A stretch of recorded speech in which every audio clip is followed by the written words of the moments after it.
ബഹുമാന്യരായ എല്ലാ പ്രേക്ഷകർക്കും ശ്രീഭദ്ര ജ്യോതിഷത്തിലേക്ക് സ്വാഗതം.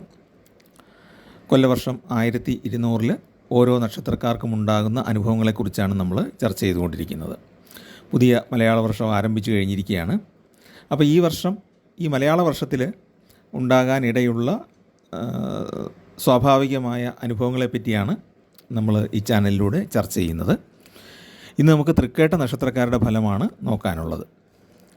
അതായത് വൃശ്ചികക്കൂറിൽപ്പെടുന്ന നക്ഷത്രമായ തൃക്കേട്ട നക്ഷത്രത്തിൻ്റെ പ്രത്യേക ഫലങ്ങളാണ് നമുക്ക് നോക്കാനുള്ളത്. അപ്പോൾ നമ്മൾ ഗ്രഹചാര ഫലങ്ങളും നക്ഷത്ര പ്രത്യേകത കൊണ്ടുള്ള ഫലങ്ങളും ചേർത്താണ് ഈ കാര്യങ്ങൾ പറയുന്നത്. അപ്പോൾ തൃക്കേട്ട നക്ഷത്രം വൃശ്ചികക്കൂറിലായതുകൊണ്ട് തന്നെ അവർക്ക് 4ലാണ് ശനി സഞ്ചരിക്കുന്നത്. അതായത് കണ്ടകശനിയാണ്. വൃശ്ചികം, ധനു, മകരം, കുംഭം 4ാമത്തെ രാശിയിലൂടെയാണ് ശനി സഞ്ചരിക്കുന്നത്. അപ്പോൾ ഗ്രഹചാരവശാൽ ശനി ഇപ്പോഴും കണ്ടകശനിയായിട്ടാണ് ആക്ട് ചെയ്യുന്നത്. കുടുംബ സ്ഥാനത്താണ്. വാഹനം, കുടുംബം, മാതാവ് തുടങ്ങിയ കാര്യങ്ങളെ സൂചിപ്പിക്കുന്ന 4ാം ഭാവത്തിലൂടെയാണ് ശനി സഞ്ചരിക്കുന്നത്. അപ്പോൾ ഈ നമ്മൾ ഫലം പറയുമ്പോൾ നിജമായിട്ടുള്ള ഫലങ്ങളുണ്ട്. അതായത് മാറ്റമില്ലാത്ത ഫലങ്ങൾ ലഗ്നം കൊണ്ടും ഇടയ്ക്കിടയ്ക്ക് മാറിക്കൊണ്ടിരിക്കുന്ന ഗ്രഹചാരവശാലുള്ള ഫലങ്ങൾ നമ്മൾ ജന്മക്കൂറിനെ അടിസ്ഥാനപ്പെടുത്തിയാണ് പറയുന്നത്. ജനനസമയത്ത് ചന്ദ്രൻ നിൽക്കുന്ന രാശിയെയാണ് നമ്മൾ കൂറ് എന്ന് പറയുന്നത്. അപ്പം 4ൽ ശനി സഞ്ചരിക്കുന്നതുകൊണ്ട് തന്നെ പല കാര്യങ്ങൾക്കും തടസ്സം, കുടുംബത്തിൽ അഭിപ്രായ വ്യത്യാസങ്ങൾ, വാഹന സംബന്ധമായിട്ട് കൂടുതൽ ചെലവുകൾ, ഇതൊക്കെ ഉണ്ടാകാൻ ഇടയുള്ള കാലമാണ്. 2025 മാർച്ച് മാസം ആകുമ്പോഴത്തേക്കും ശനി കുംഭത്തിൽ നിന്ന് മീനത്തിലേക്ക് സംക്രമിക്കും. പക്ഷേ അപ്പോഴും 5ലാണ് ശനി വരുന്നത് എന്നതുകൊണ്ട് തന്നെ അപ്പോൾ സന്താനങ്ങൾക്കൊക്കെ കുറച്ച് ബുദ്ധിമുട്ടുകൾ, തടസ്സങ്ങൾ ഇതൊക്കെ ഉണ്ടാകാം. പഠനത്തിലാകാം, അല്ലെങ്കിൽ അവരുടെ വ്യക്തിപരമായ കാര്യങ്ങളിലൊക്കെ കുറച്ച് ബുദ്ധിമുട്ടുകളുണ്ടാകാം. സന്താനങ്ങൾ അച്ഛനമ്മമാരുമായിട്ട് അഭിപ്രായ വ്യത്യാസങ്ങളുണ്ടാകാം. അങ്ങനെ പല രീതിയിലാണ്. ഈ തൃക്കേട്ട നക്ഷത്രത്തിൻ്റെ പ്രത്യേകതയുണ്ട്. തൃക്കേട്ട നക്ഷത്രക്കാർ ധൈര്യപൂർവ്വം അഭിപ്രായം പറയാൻ ശേഷിയുള്ള ആളുകളാണ്. അപ്പം നല്ല സ്വതന്ത്ര ചിന്താഗതിയുള്ള മക്കളൊക്കെയാണ്, അച്ഛനമ്മമാരും മക്കളും ഒക്കെ ആണെങ്കിൽ ഈ സമയത്ത് പരസ്പരം അഭിപ്രായ വ്യത്യാസങ്ങൾ ഉണ്ടാകാൻ സാധ്യതയുണ്ട്. നേരിയ തോതിൽ സംഘർഷം വീട്ടിൽ ഉടലെടുക്കാം. അപ്പോൾ അതുകൊണ്ട് തന്നെ അത്ര നല്ല ഒരു കാലമല്ല ശനിയെക്കൊണ്ട്. എങ്കിൽ പോലും ഇപ്പോഴ് ശനി വക്രത്തിലാണ്. മാത്രമല്ല മൂലത്രികോണമായ കുംഭ രാശിയിലുമാണ്. അപ്പോൾ ഈ സമയത്ത് ശനി കണ്ടകശനിയാണെങ്കിൽ പോലും കുറച്ച് ഭാഗം അനുകൂലമായിട്ട് തന്നെയാണ് നമുക്ക് അനുഭവപ്പെടുക. കാരണം വക്രത്തിലുള്ള ശനി, അതുപോലെ തന്നെ മൂലത്രികോണത്തിലുള്ള ശനി. അപ്പോൾ ആ ശനി വലിയ ദോഷം ചെയ്യാതെ, വലിയ മാരകത്വമില്ലാതെ ഉള്ളൊരു കണ്ടകശനിയായിട്ട് ആക്ട് ചെയ്യും. തടസ്സങ്ങളുണ്ടാകാം, ചെറിയ തോതിലുള്ള അസുഖങ്ങളും ശാരീരിക അസ്വസ്ഥതകളൊക്കെ ഉണ്ടാകാം. എങ്കിലും വലിയ അപകടങ്ങളും ആപത്തുകളൊന്നും ഇല്ലാതെ ഈ ശനിക്കാലം കടന്നു പോകും.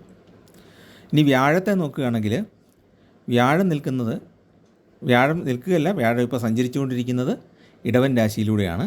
2025 മെയ് മാസം ആകുമ്പോഴത്തേക്കും വ്യാഴം മിഥുനം രാശിയിലേക്ക് സംക്രമിക്കും.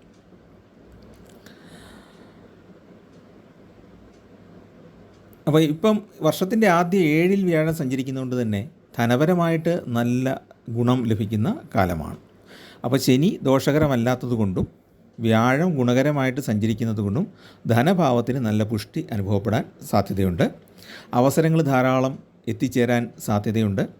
മാത്രമല്ല ഇടയ്ക്കിടയ്ക്ക് ബുധശുക്ര യോഗവും ബുധാദിത്യ യോഗവും ശുക്രാദിത്യ യോഗമൊക്കെ മാറി മാറി വരുന്നത് കൊണ്ട്, അതുപോലെ തന്നെ ചൊവ്വ ഇപ്പം വ്യാഴത്തിൽ നിന്നും മാറി മിഥുനൻ രാശിയിലേക്ക് പോയിരിക്കുന്നു. അങ്ങനെ പലവിധ കാര്യങ്ങൾ നോക്കുമ്പോൾ ഈ വൃശ്ചികക്കൂറിൽപ്പെട്ട തൃക്കേട്ട നക്ഷത്രക്കാർക്ക് ധാരാളം അവസരങ്ങൾ ഉയർന്നു വരാൻ സാധ്യതയുണ്ട്.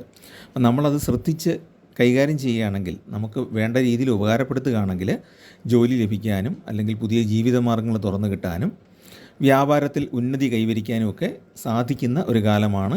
ഏതാണ്ട് വർഷത്തിൻ്റെ മധ്യഭാഗം കഴിയുന്നത് വരെയുള്ള കാലം. ഏകദേശം പറഞ്ഞു കഴിഞ്ഞാൽ ഏതാണ്ട് വിഷു വരെയുള്ള കാലം വളരെ സുഗമമായിട്ട് മുന്നോട്ട് കൊണ്ടുപോകാൻ സാധിക്കുന്നതാണ്. ലക്ഷ്യബോധത്തോടെ ചെയ്യുന്ന എല്ലാ കാര്യങ്ങളിലും വിജയം നേടാനായിട്ട് സാധിക്കും. ന്യായമായ എല്ലാ ആഗ്രഹങ്ങളും സാധിക്കാൻ കഴിയുന്ന ഒരു കാലഘട്ടമാണ്. ഈ സമയത്ത് പുതിയ സുഹൃത്തുക്കളുമായിട്ട് അസോസിയേറ്റ് ചെയ്ത് പല കാര്യങ്ങളും ചെയ്യുന്നതാണ്. പ്രകടിപ്പിക്കുന്ന ആളുകളെ സംബന്ധിച്ചിടത്തോളം കഴിവിന് അംഗീകാരം കിട്ടും. പൊതുവേ നോക്കുമ്പോൾ സമൂഹത്തിൽ നിന്ന് ആദരവൊക്കെ കിട്ടുന്ന ഒരു കാലമാണ്. കുടുംബാംഗങ്ങളുടെ പിന്തുണ ലഭിക്കും. പിന്നെ നമ്മൾ ചെയ്യുന്ന കാര്യങ്ങളിൽ നിന്നൊക്കെ നമുക്ക് ഒന്നുകിൽ നമുക്ക് കുടുംബപരമായ നേട്ടമായിരിക്കും, അല്ലെങ്കിൽ സാമ്പത്തികമായ നേട്ടമായിരിക്കും, അല്ലെങ്കിൽ വ്യാപാര വിജയമായിരിക്കും. അങ്ങനെ പല രീതിയിൽ നമുക്ക് നേട്ടങ്ങൾ സിദ്ധിക്കുന്നതാണ്. കലാരംഗത്ത് പ്രവർത്തിക്കുന്നവർക്ക് ഗുണകരമായ കാലഘട്ടമാണ്. വിദ്യാർത്ഥികൾ നല്ല കോഴ്സുകൾക്ക് അഡ്മിഷൻ കിട്ടാനൊക്കെയുള്ള യോഗ്യത നേടും. വീട്ടിൽ നിന്ന് ചിലപ്പം കുറച്ച് ദൂരെ പോയി പഠിക്കേണ്ടി വരും എന്നുള്ളൊരു പ്രത്യേകതയും ഉണ്ട്. വിദേശ യാത്ര കൊണ്ട് നേട്ടങ്ങൾ ഉണ്ടാക്കാൻ സാധിക്കും. അന്യദേശത്തേക്ക് പഠിക്കാനൊക്കെ പോകുന്നവർക്കത് സാധിക്കുന്നതാണ്. സാമ്പത്തികമായ ബുദ്ധിമുട്ടുകൾക്ക് പരിഹാരമുണ്ടാകുന്നതാണ്. എന്ന് പറഞ്ഞാൽ വലിയ പണക്കാരനായി തീരും എന്നല്ല, കടങ്ങൾ നല്ലൊരളവ് വരെ കുറയ്ക്കാനും നമുക്ക് കയ്യിലേക്ക് വരുന്ന പണം കൃത്യമായിട്ട് ഉപയോഗിക്കാനും ഒക്കെ സാധിക്കുന്നതാണ്. അപ്പോൾ അതുകൊണ്ടാണ് നേരത്തെ പറഞ്ഞത്, ഈ വ്യാഴം അനുഗ്രഹദായകനായിട്ട് നിൽക്കുന്ന സമയത്ത് നമ്മൾ ഈ അവസരങ്ങൾ പരമാവധി ഉപയോഗിക്കുക. കുടുംബജീവിതം കൂടുതൽ സന്തോഷപ്രദമാക്കാൻ സാധിക്കും. ഈ വർഷത്തിൻ്റെ അവസാന കാലഘട്ടത്തിൽ, അതായത് വിഷുവിന് ശേഷമൊക്കെയുള്ള മെയ് മാസം അവസാനമൊക്കെ ആകുമ്പോഴത്തേക്കും, ഏപ്രിൽ മെയ് ഒക്കെ ആകുമ്പോഴത്തേക്കും നമ്മുടെ മനസ്സമാധാനം കെടുത്തുന്ന ചില അനുഭവങ്ങൾ ഉണ്ടാകും. സാമ്പത്തികമായിട്ട് കുറച്ച് ടൈറ്റാകും. അപ്പോൾ അതുകൊണ്ട് അതിനു മുമ്പ് തന്നെ നമ്മൾ നേട്ടങ്ങളൊക്കെ കൈവരിക്കുക. അപ്പം വർഷത്തിൻ്റെ മധ്യഭാഗം വരെ നല്ല സുഗമമായിട്ട് കിടക്കുമ്പോൾ കുറേയേറെ നേട്ടങ്ങൾ ആ സമയത്ത് കൈവരിക്കാൻ സാധിക്കും. ധനം ശേഖരിക്കാൻ സാധിക്കും. നല്ല ഇൻവെസ്റ്റ്മെൻറ്റുകൾ ചെയ്യുക. നല്ല കാര്യങ്ങളിൽ മാത്രം പണം മുടക്കുക. എന്ന് പറഞ്ഞാൽ നമുക്ക് റെഗുലറായിട്ട് തിരിച്ച് കിട്ടുന്ന, റിട്ടേൺ കിട്ടുന്ന കാര്യങ്ങളിൽ മാത്രം. ഊഹക്കച്ചവടത്തിലും ഓഹരിയിലുമൊക്കെ ഇറങ്ങുമ്പോൾ നന്നായിട്ട് പഠിച്ചിട്ട്, അല്ലെങ്കിൽ ആ രംഗത്തുള്ള പ്രഗത്ഭരുടെ ഉപദേശം തേടിയിട്ട് മാത്രം ചെയ്യുക. വർഷമധ്യത്തിന് ശേഷം പണം മുടക്കി വ്യാപാരങ്ങൾ ചെയ്യാനായിട്ട് അത്ര അനുയോജ്യമല്ല. അപ്പോൾ ശനി 5-ലേക്ക് വരും. മനസ്സിന് പ്രയാസം ഉണ്ടാക്കുന്ന കാര്യങ്ങൾ മാത്രമല്ല, നമ്മുടെ ചിന്താഗതികൾ പലപ്പോഴും അബദ്ധങ്ങളിലേക്ക് നയിക്കാനുള്ള സാധ്യതയും ആ സമയത്തുണ്ട്.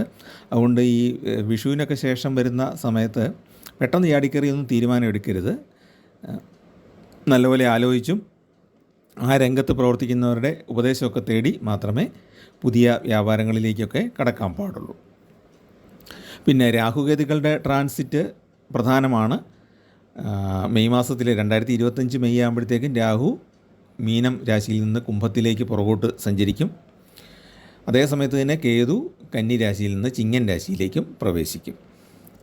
അപ്പോൾ അതും നമ്മുടെ ജീവിതത്തിൽ കുറേയേറെ മാറ്റങ്ങൾ വരുന്നതാണ്. അപ്പോൾ രാഹു 4-ലേക്ക് വരും, ശനി 5-ലേക്കും പോകും.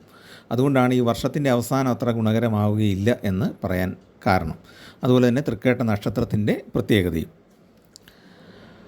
പിന്നെ നമുക്ക് പൊതുഫലങ്ങൾ നോക്കുമ്പോഴത്തേക്കും ജീവിതത്തിൽ ഒരുപാട് തിരിച്ചറിവുകളൊക്കെ കിട്ടുന്ന ഒരു കാലഘട്ടമാണ്. ആരാണ് നമ്മുടെ ബന്ധുക്കൾ, യഥാർത്ഥ ബന്ധുക്കൾ, ആരാണ് യഥാർത്ഥ സുഹൃത്തുക്കൾ എന്നൊക്കെ തിരിച്ചറിയാനുള്ള കുറേ അവസരങ്ങൾ ജീവിതത്തിലുണ്ടാകും. ആരോഗ്യകാര്യത്തിൽ ഏറ്റക്കുറച്ചിലുകളൊക്കെ ഉണ്ടാകും. വർഷമധ്യത്തിന് ശേഷം ആരോഗ്യകാര്യങ്ങളിൽ അല്പം മോശമായ അവസ്ഥയായിരിക്കും. പണം കൈകാര്യം ചെയ്യുമ്പോൾ വളരെയധികം ജാഗ്രത പാലിക്കേണ്ടതാണ്. പിന്നെ ഈ വർഷ അവസാനം വാഹനങ്ങൾ ഉപയോഗിക്കുമ്പോൾ ശ്രദ്ധിക്കണം. സന്താനങ്ങളുടെ കാര്യങ്ങൾ കൂടുതൽ ശ്രദ്ധിക്കണം. അതുപോലെ തന്നെ മാതാവിന് ഏതെങ്കിലും രീതിയിലുള്ള അസുഖങ്ങളൊക്കെ വരാനുള്ള സാധ്യതയുണ്ട്. പിന്നെ ഏതെങ്കിലും ബന്ധുക്കളുടെയൊക്കെ വിരഹവും ആ സമയത്ത് സംഭവിക്കാം. വർഷമധ്യം വരെ ഗുണകരമാണ്. യാത്രയിൽ അല്പം ക്ലേശങ്ങളൊക്കെ ഉണ്ടാകുമെങ്കിലും തൊഴിലിൽ ഉയർച്ച കിട്ടുന്ന കാലഘട്ടമാണ്. പിന്നെ സർക്കാർ സംബന്ധമായിട്ട് നമുക്ക് കിട്ടാനുള്ള കാര്യങ്ങളൊക്കെ വർഷമധ്യത്തിന് മുമ്പായിട്ട് കിട്ടുന്നതാണ്. പിന്നെ ഒരു ധനുമാസമൊക്കെ ആകുമ്പോഴത്തേക്കും നമ്മൾ സ്വഭാവത്തിലും പെരുമാറ്റത്തിലും ഒക്കെ കുറച്ച് സൂക്ഷിക്കേണ്ടതാണ്.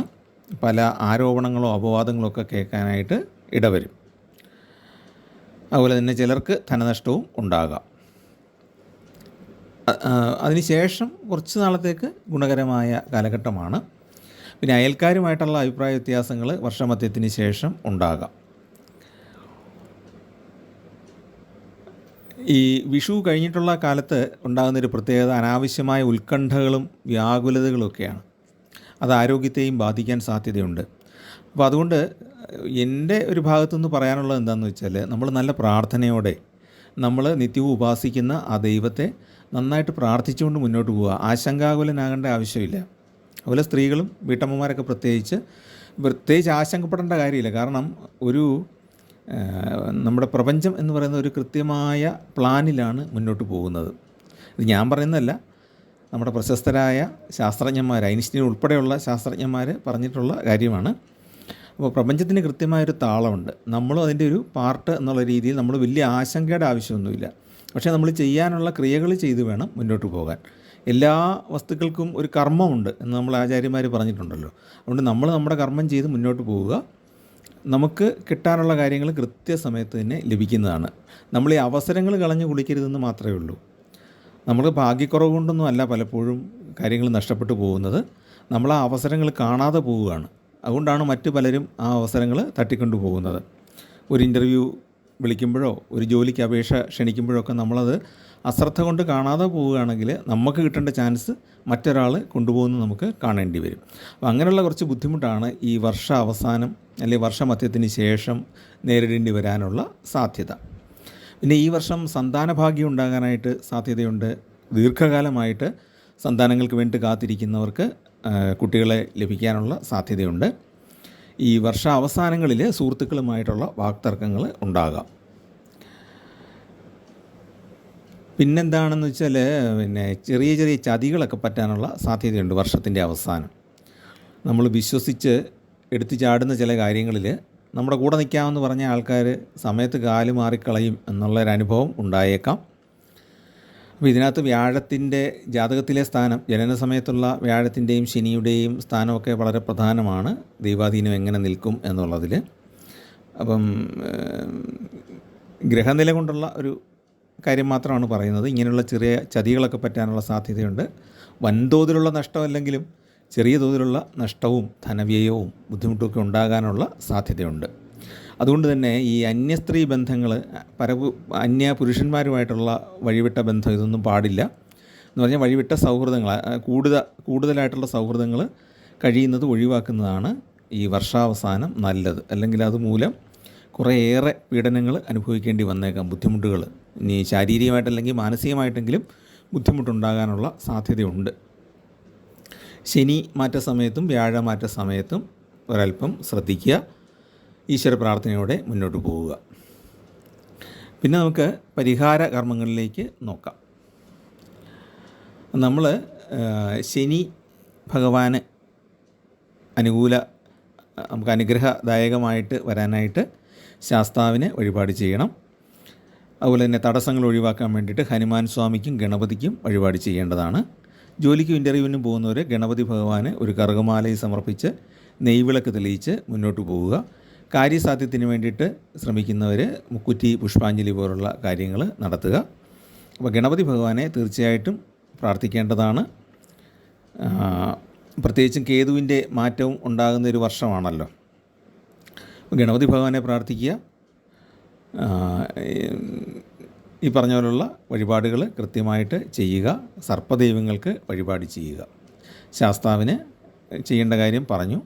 രോഗാദി ദുരിതങ്ങൾ വരാൻ സാധ്യതയുണ്ടെന്ന് പറഞ്ഞു. വർഷമധ്യത്തിന് ശേഷം മഹാദേവന് കൂവളമാല സമർപ്പിക്കുക, അല്ലെങ്കിൽ കൂവളത്തില കൊണ്ട് പുഷ്പാഞ്ജലി സമർപ്പിക്കുക. ഭസ്മാഭിഷേകം ചെയ്യുക. സുബ്രഹ്മണ്യ സ്വാമിക്ക് പഞ്ചാമൃതം കൊടുത്താൽ പഠനത്തിനുള്ള തടസ്സങ്ങളൊക്കെ ഈ സമയത്ത് മാറിക്കിട്ടുന്നതാണ്. ഈ വൃശ്ചികൻ രാശിയുടെ പ്രത്യേകത എന്താണ്? ചൊവ്വയുടെ ആധിപത്യമുള്ള രാശിയാണ്. ചൊവ്വയെ പ്രതിനിധീകരിക്കുന്ന ദേവതകളാണ് സുബ്രഹ്മണ്യ സ്വാമിയും ഭദ്രകാളി അമ്മയും. അപ്പോൾ നമ്മൾ നേരത്തെ പല വീഡിയോയിലും പറഞ്ഞിട്ടുള്ളത് തന്നെ ഓജരാശിയിലാണെങ്കിൽ സുബ്രഹ്മണ്യനായിട്ടും യുഗ്മരാശിയിലാണെങ്കിൽ ഭദ്രകാളിയായിട്ടും നമ്മൾ കരുതണം എന്നാണ് പറഞ്ഞിട്ടുള്ളത്. അപ്പോൾ നമ്മൾ ഓജവും യുഗ്മവും നോക്കാൻ പറ്റാത്തത് കൊണ്ട് തന്നെ സുബ്രഹ്മണ്യ സ്വാമിക്കും നമ്മളുടെ ദേവി അമ്മയ്ക്കും, മിക്കവാറും പഴയ കുടുംബങ്ങളിലെല്ലാം ഒരു കുടുംബദേവത എന്നുള്ളൊരു സങ്കല്പം ഉണ്ടായിരിക്കും. നമ്മുടെ വീട്ടിൽ ക്ഷേത്രം ഇല്ലെങ്കിലും ഒരു ഗ്രാമദേവത, കുടുംബദേവത ഇങ്ങനെയുള്ളൊരു സങ്കല്പം ഉണ്ടായിരിക്കും. അപ്പോൾ അവിടെ എന്തെങ്കിലും ഒരു വഴിപാട് കഴിക്കുന്നത് വളരെ ഏറ്റവും ഉത്തമമായ ഒരു കാര്യമാണ്, തടസ്സങ്ങളും ദുരിതങ്ങളുമൊക്കെ മാറാനായിട്ട്. അപ്പോൾ അതും കൂടെ ഒന്ന് ചെയ്യുക. അപ്പം എല്ലാവർക്കും നന്മയുണ്ടാകട്ടെ എന്ന് പ്രത്യേകമായിട്ട് പ്രാർത്ഥിക്കുന്നു. ഈ ഓണക്കാലം എല്ലാവർക്കും വളരെ സന്തോഷകരമാകട്ടെ. നിങ്ങൾക്ക് ചാനൽ ഇഷ്ടപ്പെടുന്നെങ്കിൽ ദയവായിട്ടും സബ്സ്ക്രൈബ് ചെയ്യുകയും നിങ്ങളുടെ പരിചയക്കാർക്കും സുഹൃത്തുക്കൾക്കൊക്കെ ഒന്ന് ഷെയർ ചെയ്ത് കൊടുക്കുകയും ചെയ്യുക. എല്ലാവർക്കും നന്മയും പുരോഗതിയും സാമ്പത്തികമായ നേട്ടവും ഉണ്ടാകാനായിട്ട് പ്രാർത്ഥിക്കുന്നു. നമസ്കാരം.